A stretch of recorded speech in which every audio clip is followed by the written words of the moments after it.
let's turn our attentions to rugby and say hello to Dave Christian this evening. How do you do, Dave? Yeah, I'm not bad, Chris, not bad. And there's news that we've had through today about Vagabond's second team having to withdraw from the Shim and Wilson Manx Shield. What's your take on this? Well, it's clearly disappointing to get to this stage of the season and find a team withdrawing. But to be fair to Vagabonds, they've done the right thing, I think, here. We're getting to a pinch point in the season. They've struggled to fulfil fixtures since the competition started, really. We've been cutting them a little bit of slack to see if they can't turn the ship around. And eventually we got to the point when we've got Easter coming up. We've got a couple of finals coming up. Teams are arranging end-of-season tours. And we're just going to run out of weekends to put the fixtures in. And, I chatted to Vagabond's chairman, Gordon Leese, yesterday. Gordon said it's clearly not a decision they're taking lightly. So they're doing that to recognise the difficulties that are faced with other clubs. It's only a 7-team competition, and that means there's somebody free every week. And where Vagabonds are building up towards potentially fulfilling a fixture and then pulling out late in the week, it's a little bit too late to get anything else on. So I respect the decision for that. In the greater scheme of things, it may be alarming that it's Vagabonds suffering, but in my view, these things are cyclical. Different clubs have had different problems over the last 15, 20 years. This is just another bump in the road, really, and I'm sure we'll bounce back from it. We've had previous seasons. Castletown struggled with fixtures. Western Vikings at one stage ran 2 teams. They've had to pull 1 team out. Southern Nomads ran 3 teams. They've had to pull 1 team out. In fact, when I was playing, Vagabonds had 3 teams as well. So these things, I said, it's up and down. And at this point, we know from their first team results, Vagabonds are down a little bit. But that's by no means doom and gloom. We'll work on what we can do for them as a sort of Manx Executive Committee, as the overall umbrella for the competitions. We'll look to see if we can't do something to assist during the close season to get at least some life back into the corpse, if so to speak, for the start of next season. And I'm sure all the other clubs will assist and pitch in to try and work together to help build them back up.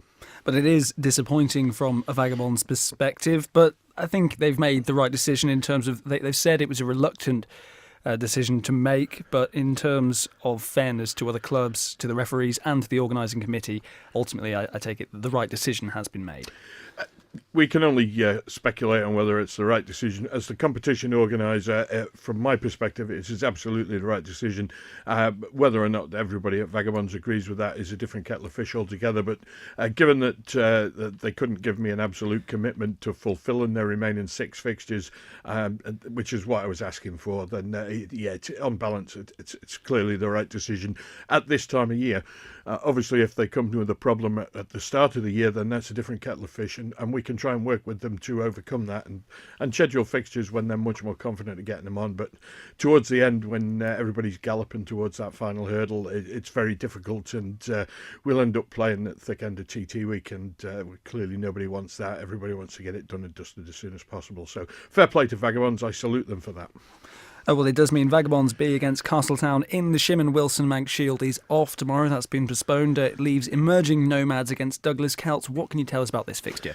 Well, it's kind of interesting. Southern Nomads don't have a first-team match. They've got some pitch issues, and we struggled earlier in the week to find a solution for those. King William's College finally pulled the plug on the Emerging Nomads as well, which is the concern that we had at the start of the week. And they've managed to get that on at Castletown's Paulson Park, so a big thank you to Castletown for that. Douglas Celts, tough opposition. They are the defending champions. They've only lost once. That's to Southern Nomads, the first team there. Emerging Nomads, though, have been beating everybody else. They've beaten Western Vikings. They've beaten Ramsey B. That's a big fill-up for them because they've always struggled in previous seasons and have always finished near the bottom. They're up to a very lofty 3rd place. On paper, though, I can't see them troubling Douglas. It should be a relatively straightforward Douglas win. In South Lancashire and Cheshire Division 2, Vagabonds travel to Aspel. Ouch. It's the game nobody really wanted to play, but Aspel are just on the fringes of the promotion setup, and it's important that this game gets away. Vagabonds clearly have still got a mathematical chance of avoiding the drop, so it's important at that end of the table too. Aspel were in Division 3 last season, and they swept all before them. They were very impressive, well drilled, and given given that they're up near the top of Division 2 this season, it shows that there is a little bit of quality there in and around that Wigan-based club. Nobody from Vagabonds will relish making the trip. We didn't think they'd do very well last week. On balance, maybe that result last week against Liverpool Collegiate, all right, they lost 84-0, but they've had bigger defeats. So, again, it suggests that we've got some little green shoots perhaps there in that Vagabonds team, but anything other than 5 points for Aspel tomorrow will be a massive shock to everybody's system, I think. It's going to be an Aspel win. It sounds like it's going to be a long afternoon for Vagabonds, but we do wish them all the best. In Lancashire and Cheshire Division 3, a must-win is this for Ramsey, because they do need to pick up points? Yeah, the Phase 2 of Lancashire Cheshire 3 only has 8 fixtures per club, and Ramsey have played 2 and lost 2. Now, analysing the results, there's not many bonus points being scored here, and this suggests that competition level is very, very tight. Picking up a few wins at home will suddenly reverse that position. Ellesmere Port, Birchfield, Ramsey have got to play them both away. Ellesmere Port, I think, is next week off the top of my head. And they were the 2 form teams in Phase 1. They look to have carried that form through. They're going to be tough to dislodge. But Ramsey's still got to play them both, so there's a chance for points there. But you do have to win your home games, and it's going to start with Ormskirk. Their last visit to the Mirk was, I think, nearly 5 years ago. It was a 44-11 win for Ormskirk, but those were very different times. They've had a change of coach. The player base will have changed a little bit as well. And their results from Phase 1 of the competition weren't particularly encouraging. Ramsey at home with what should be an almost full-strength side will definitely make a game of this. And if they can pick up 4 or even better 5 points, it'll give them a little boost and just dangle that promotion carrot for another week or two. But failure to win here with that'll leave them with only 5 fixtures remaining, and if the guys at the top keep knocking off bonus points wins, it's going to be very difficult to recover those missing points.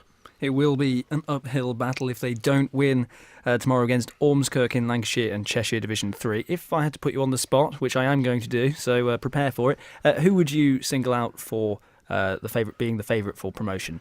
In South Lancashire Cheshire Division 3 Phase 2, it's got to be there's 2 teams will go up. It'll be Birchfield and Ellesmere Port.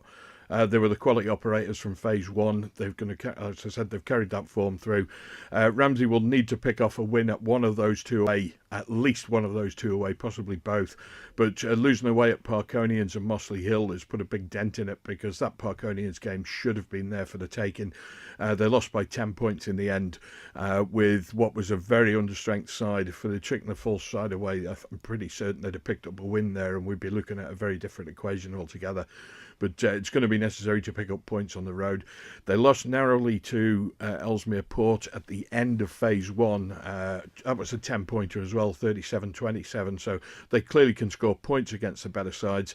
It's just they're trying to fix that leaky defence. Well, don't go away, Dave. Thanks very much for your input. We'll turn our attentions to hockey, but before I bring in Sam Spooner, who plays for Vikings, I have to add, it's Cup Day tomorrow. Harlequins A against Vikings A. I'll be playing, and so will Sam Spooner. Vikings are favourites for the match, I'll make no bones about that. But I think there needs to be some sort of wager. If I can get one past Sam Spooner in the Vikings goal, what do you think this wager could entail, Dave? Well, probably a round of beers is the traditional one.